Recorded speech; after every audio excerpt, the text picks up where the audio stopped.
Greetings, everyone.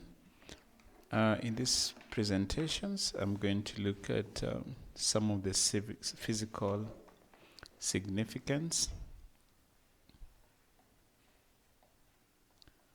physical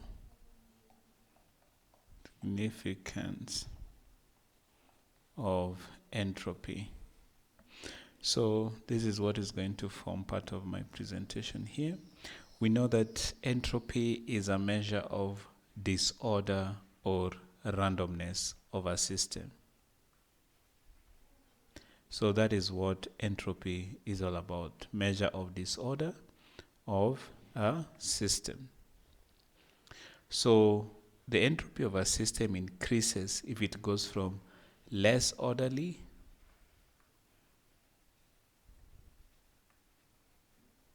it moves from less orderly state to a more orderly state.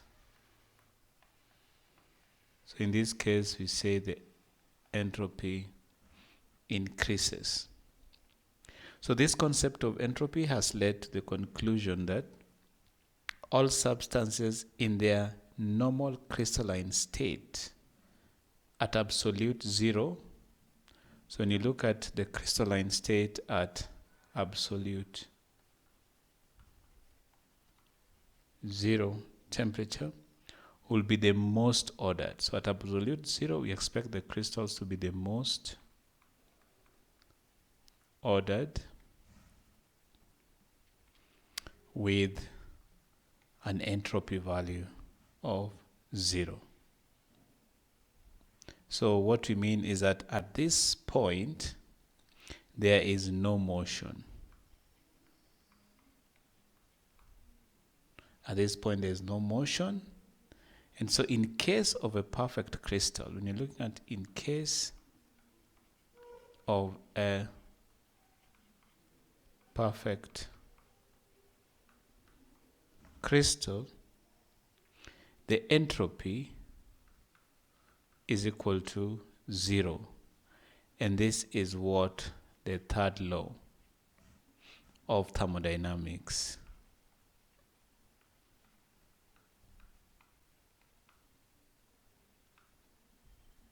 is all about.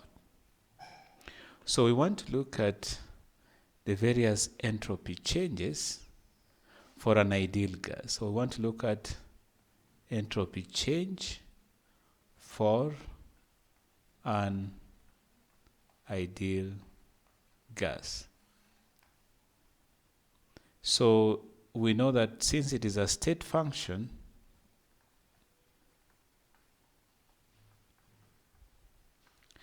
the value depends on 2 of 3 variables. And these 3 variables are temperature, pressure, and volume. So let us look at a case where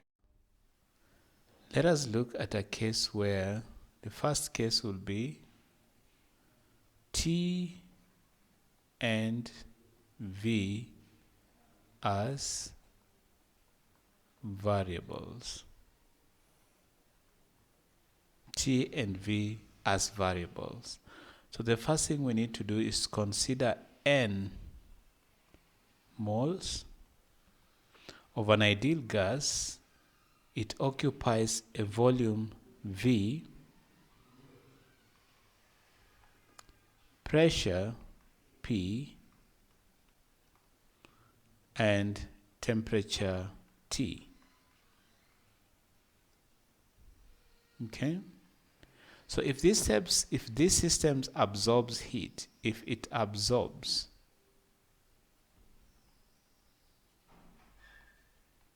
this system absorbs heat, and that is dq reversible. So if it absorbs heat reversibly, then the increase in entropy will be given by increase in entropy will be given by ds is equal to dq reversible over temperature, and this becomes our equation 1. According to the first law of thermodynamics, we know that dq reversible is equal to dE plus P dV. dE plus P dV. So if you put equation 1 in this, then we get, so put equation 1, then what we get is ds is equal to dE plus P dV all over T. Okay, we know that ds is equal to dq rev over dt, but dq rev is equal to dE plus P dV, so ds will be dE plus P dV over T. So that becomes our equation 2. Recall that PV is equal to nRT. Or we can say that P is equal to nRT over V. Okay? And we also remember that dE is equal to CV dt,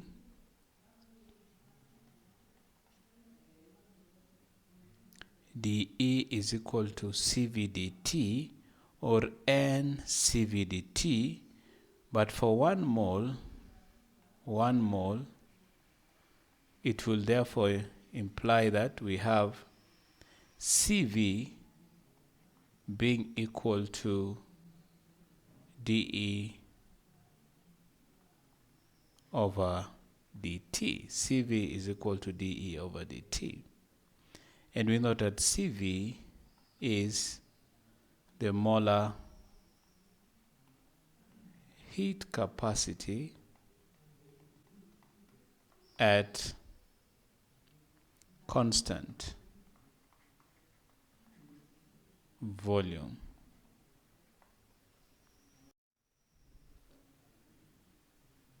Okay, so we can substitute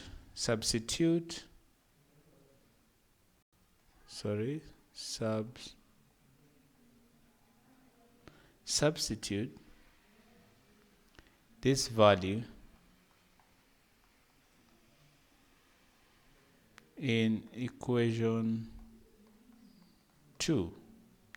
So what we get then is ds is equal to ncv dt, where we are talking about a given number of moles, plus P dV will then be nRT over V dV. All this is divided by T. Or we can also say that ds is equal to ncv dt over T plus nr. Remember, this T will cancel out with a T, so that we have nr dV over V, because the T's will cancel out.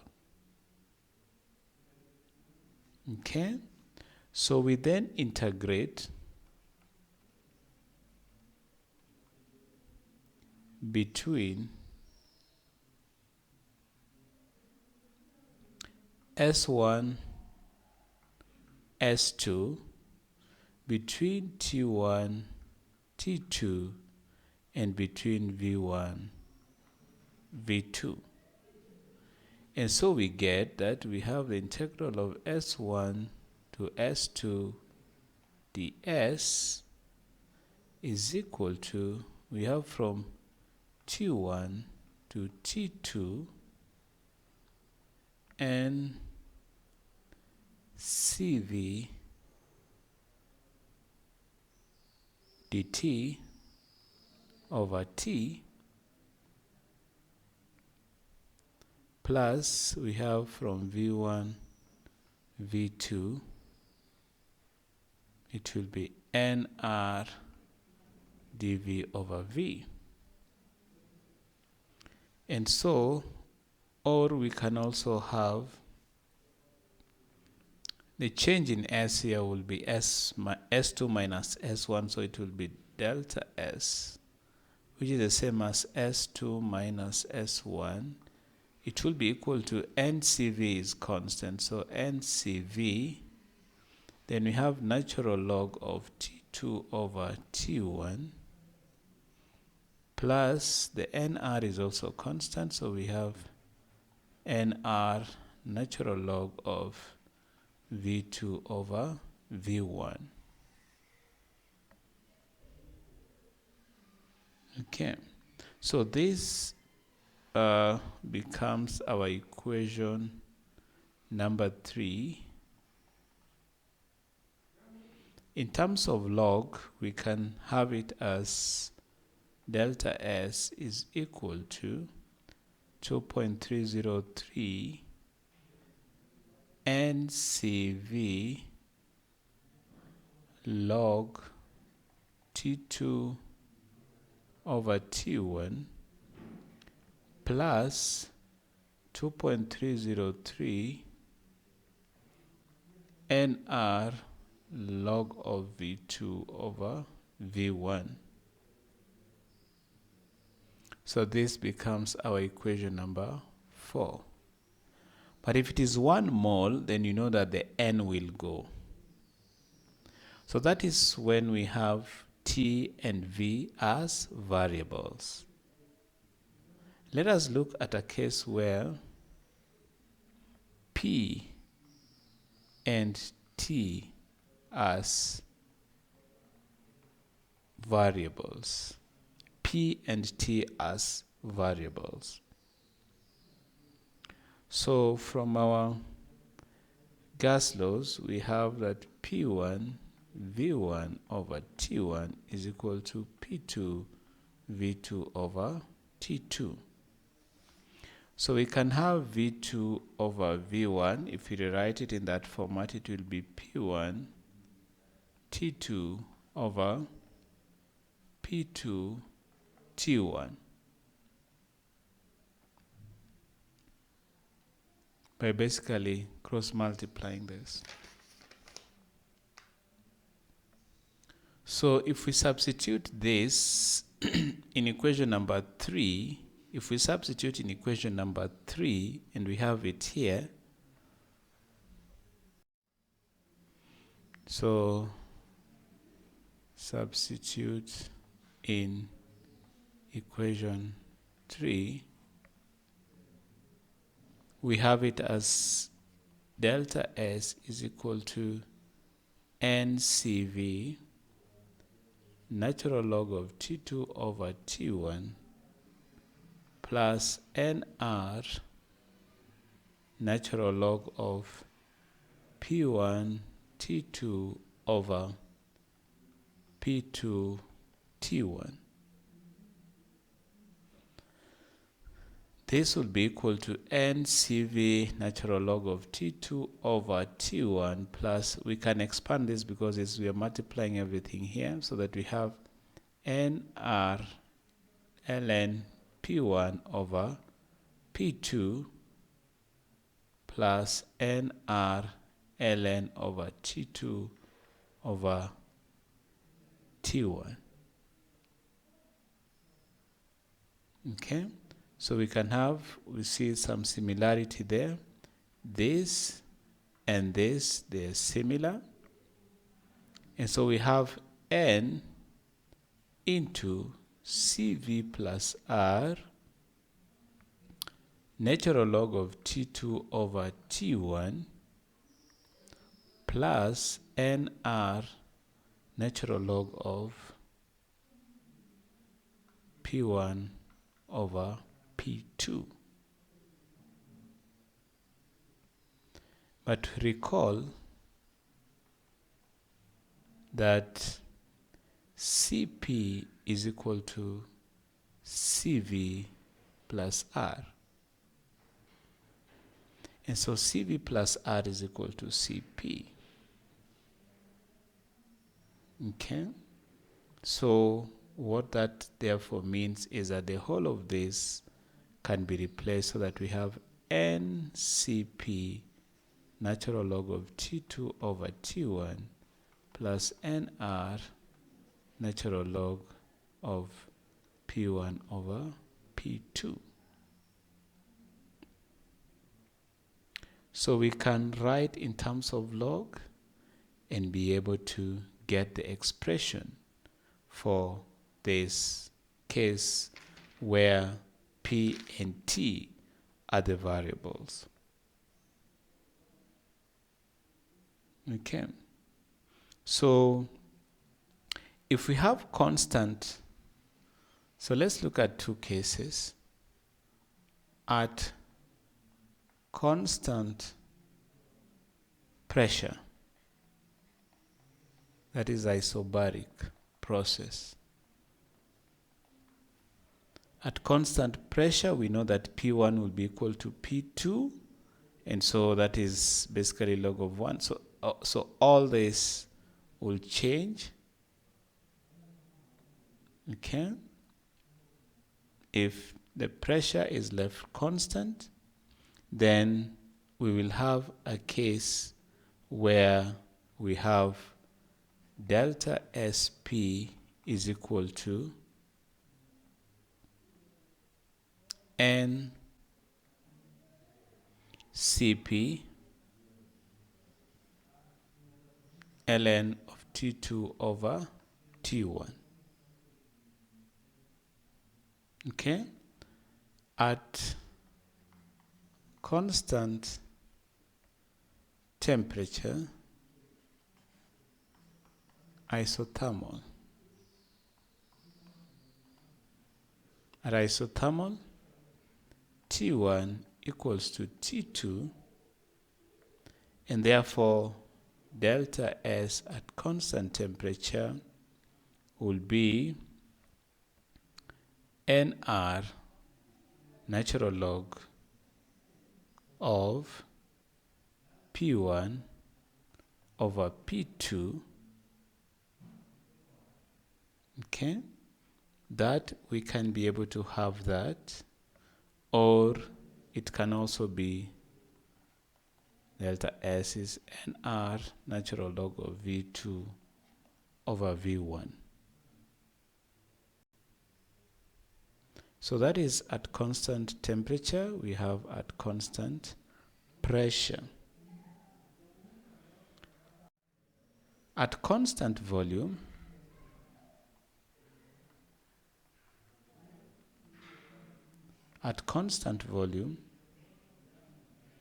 we have that in case where V1 is equal to V2, the delta SV will be NCV natural log of T2 over T1. Okay, so refer to textbook for examples.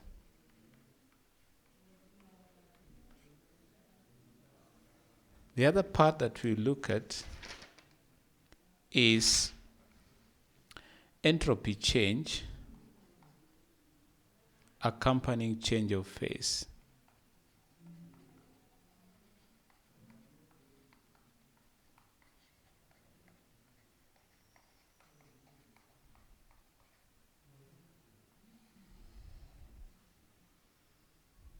So when we talk of change of phases, the phases are solid, liquid, gas. So there are times when we change phases from solid to liquid, liquid to vapor, or solid to vapors. There is a change in entropy. This change may be carried out at constant temperature reversibly as two phases are in equilibrium. So let us consider a process let us consider a process of melting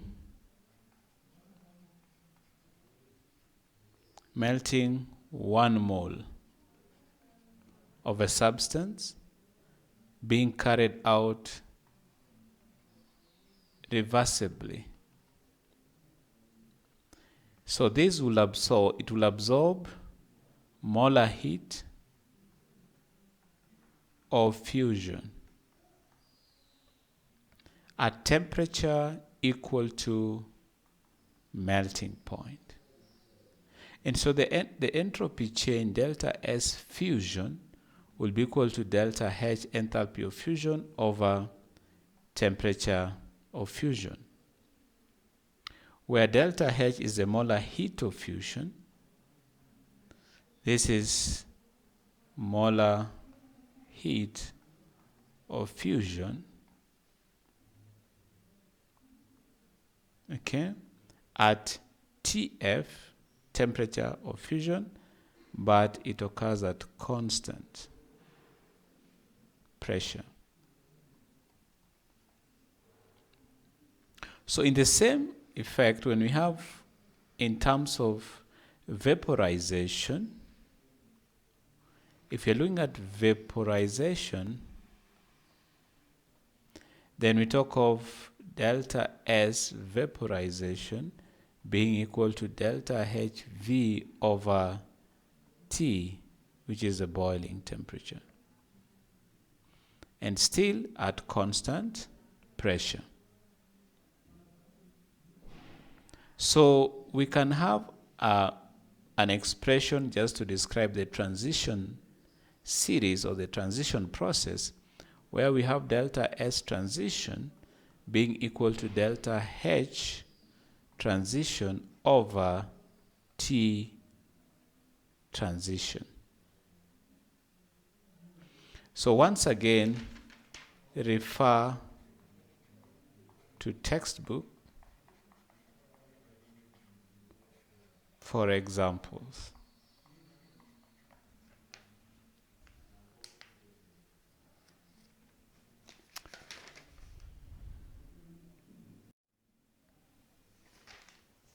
And so I will want us to consider the last part, which is free energy function.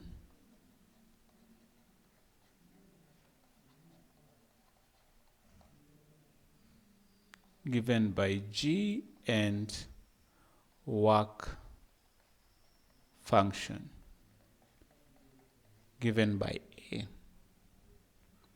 Free energy function G is given by H minus Ts, where H is heat content or enthalpy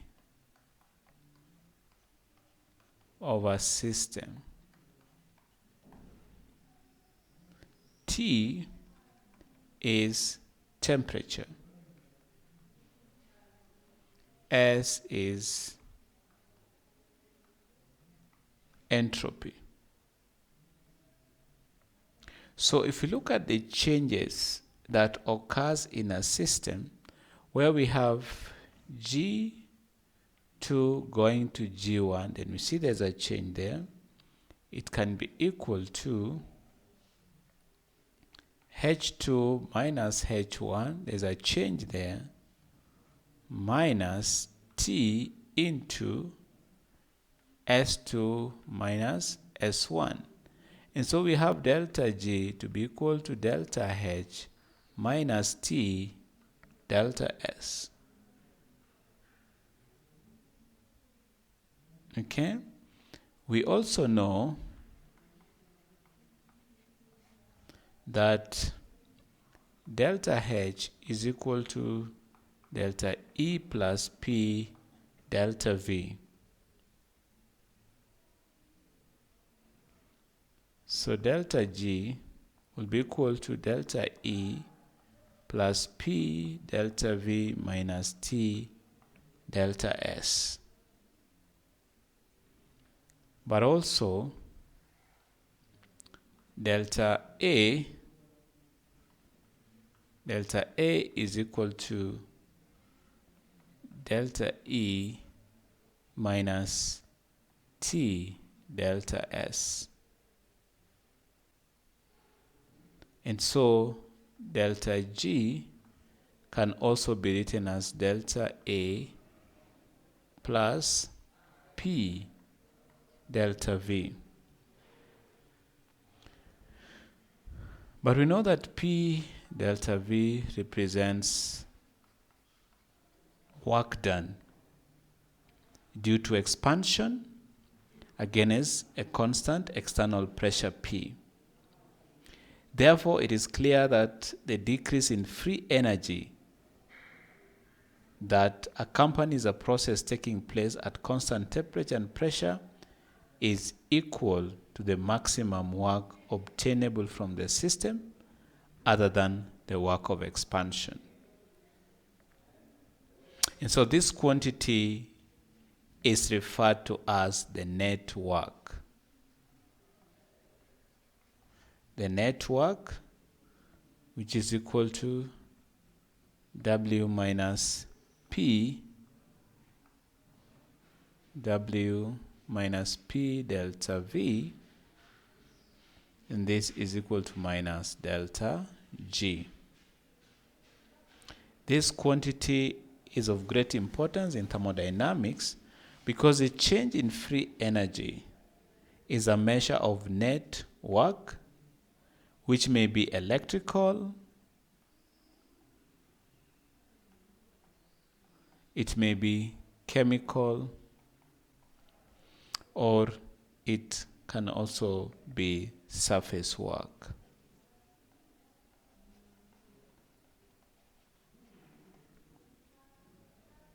And so work function A is defined as